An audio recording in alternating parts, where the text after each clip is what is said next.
गांजा हो हवे कैलाश के राजा हो पियला न हरदम गांजा हो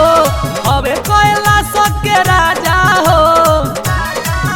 देह भस्मी भभूति रमाले हो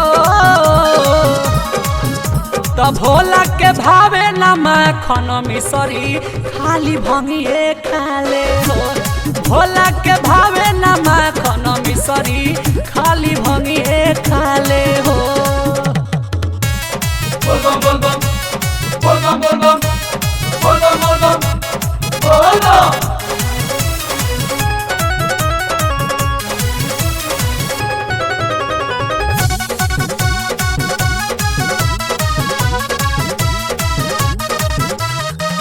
मन नाही भावे इनका महलया टारी भोला त्रिपुरारी के हो बैले सवारी मन नाही भावे इनका महलया टारी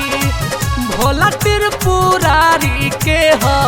बैले सवारी चढ़ी बस है पसगरे जाले हो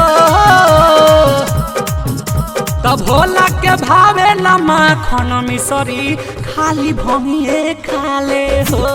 भोला के भावे न माखन मिसरी खाली भंगिए खाले हो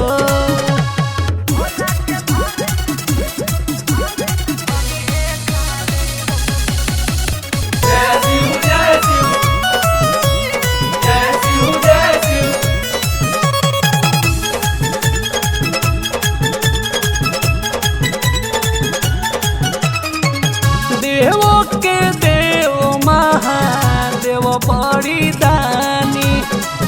गाय के भजनिया मनोज महिमा बखानी